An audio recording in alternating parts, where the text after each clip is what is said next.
Hey there, compliance officers and administrators. In this video, I'll answer one of our customers' most frequently asked questions. Why is Workhub's online training free? Folks, what I'm about to say might be hard to believe, but it is indubitable.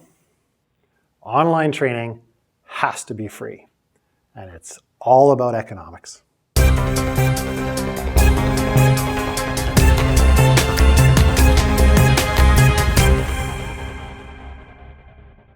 We're recording today's video in our training room here at Workhub. Now, I know the video is about online training, and having a training room at our company would seem to make us hypocrites.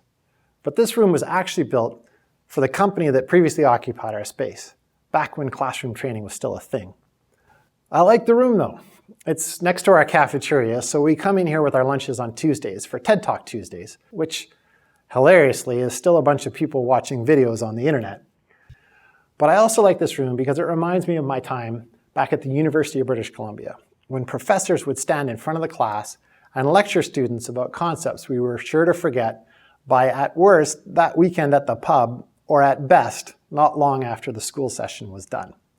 But I do recall a few things from a class on economics, specifically the part about efficient markets and prices. The demand for goods and services goes up as the price goes down, and the supply of goods and services goes up as the price goes up. The equilibrium price is the intersection of those two lines. The demand side of the equation is easy to understand. In his book, Made in America, Sam Walton said, if the other stores in town were selling an item for 25 cents, we'd go with 21 cents. What was the demand response to Walmart's 6% price drop? They ended up with 275 million shoppers per week. So what about the supply side? It's a bit more complicated.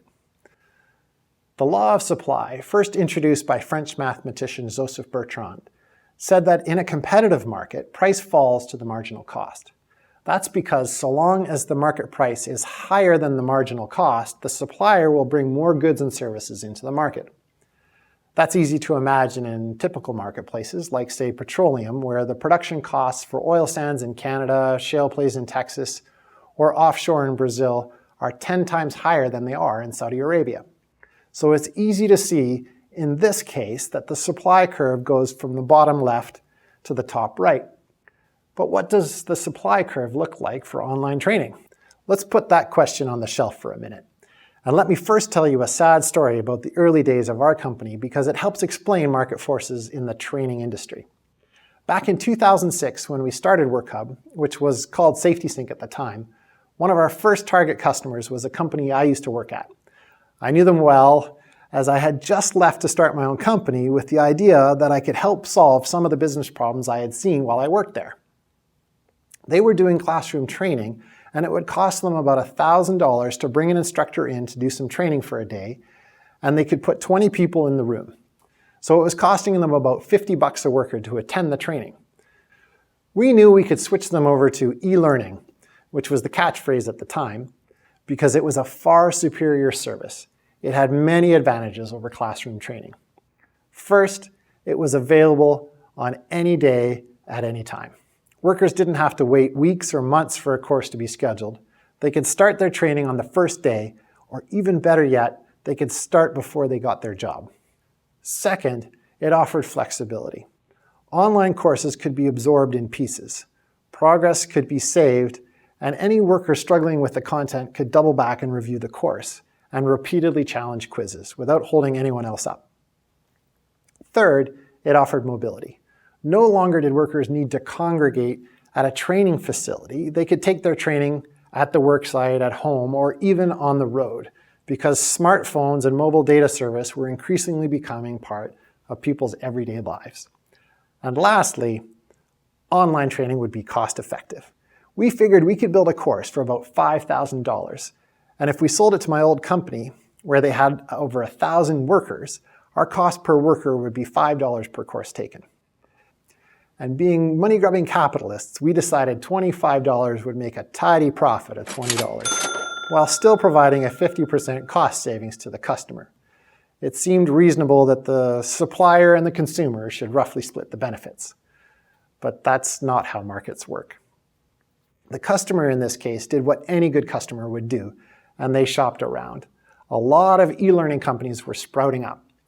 And so we were outbid by a competitor at just $19 per course, because obviously they too were after a profit and $14 seemed fine by them. So we dropped our price to $15. And then they countered with $9, so we went to $7.50. At this point, we figured it couldn't get much lower. But what came next shook us to our core. The competitors offered $2.50 per view. What the f*** was going on? I found out later it was because that competitor had already built that particular course, so the upfront cost was already spent, and they were desperate to recover any cash flow or their business wasn't going to survive. It wouldn't cost them hardly anything to serve up that course to another worker, so a sale at any price was better than no sale. Here's the stinger. Digital assets, like online courses, never wear out, never deplete, can be reused an infinite number of times at near zero marginal cost. To illustrate the mind-blowing concept of near zero costs of digital assets, let me provide you with some statistics. At last count, Workhub had 480,000 users sign up for our service.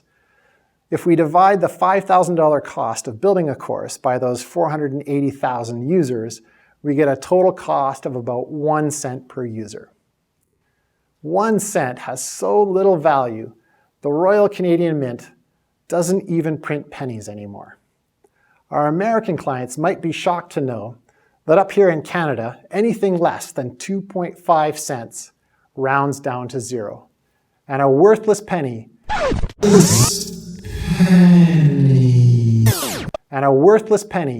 is too expensive even for an online course. Why? Because the $5,000 cost of building the course is a sunk cost. A sunk cost is money already spent that cannot be recovered and that is no longer relevant to future decisions. Remember our old friend Joseph Bertrand? He said, only marginal cost matters in market pricing. And what's our marginal cost of providing an online course? Well, our new HTML5 courses that work well on mobile phones are optimized for size so that when our users are on their phones, the training is quick to load and doesn't eat up too much of their data plans. Our courses now average about 12 megabytes each, or 0.012 gigabytes. If you multiply that by what our data center charges us, which is 3 cents per gigabyte for outbound data, it works out to 0.036 cents per course view. Now that's quite a bit less than our already worthless penny. So let's look at the supply and demand curves again, but this time for a digital asset like online training courses. The supply curve is essentially zero, so that's where the equilibrium price has to go. And Workhub is already there. Hundreds of courses are available in our library at no cost to you. Sign up today for our free or standard plan and assign your workers all the training you feel they need so that they may have the knowledge to do their jobs safely and efficiently. You see the penny? This 0.06